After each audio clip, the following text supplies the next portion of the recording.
చూసారండి ఏం జరిగింది అక్కడ? జనులందరూ ఏం చేస్తూ ఉన్నారు? జనులు తినచ్చు, తాగొచ్చు, పెళ్ళాడచ్చు, పెళ్ళికి ఇవ్వబడచ్చు. తినటం త్రాగటమే కానీ, పెళ్ళాటం పెళ్ళికి ఇవ్వబడటమే కానీ దేవుని వైపు చూసిన వాళ్ళు కాదు. మరి ఇప్పుడు పెళ్ళిళ్ళు ఎట్లా ఉన్నాయి? పెళ్ళిళ్ళు చేసుకుంటున్నారు, బాగానే ఉంది. పెళ్ళాడుతున్నారు, బాగానే ఉంది. ఇప్పుడు ఏ విధంగా జీవిస్తున్నారు? పెళ్ళి చేసుకున్నా, పెళ్ళి ఆడినా, పెళ్ళికి ఇవ్వబడినా తన శరీర కోరికలు తీర్చుకోవటానికి నానా త్రోవలు తొక్కుతున్నారండి పిల్లారా. దేవునికి స్తోత్రం. అదే జరుగుతుంది ఇక్కడ. దేవుడు చెప్పింది అదే. ఏమని? తినచ్చు, త్రాగచ్చు, పెళ్ళి ఆడచ్చు, పెళ్ళికి ఇవ్వబడచ్చు, పెళ్ళికి ఇవ్వబడుచు ఉండేది.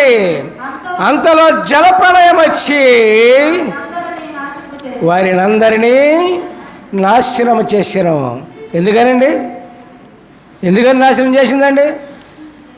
పెళ్ళినందుగా, పెళ్ళికి ఇవ్వబడినందుగా, తిరుగుతున్నందుగా, త్రాగుతున్నందుగా ఇవన్నీ చేస్తున్నారు.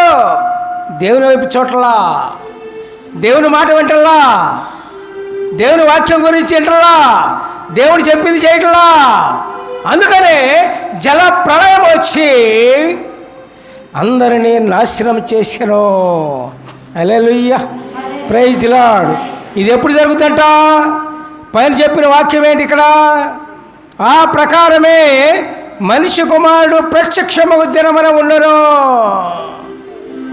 దేవుడు యేసయ్య ప్రత్యక్షమైతేనే ఆ విధంగా జరుగుతుంది, లేకపోతే జరగదు.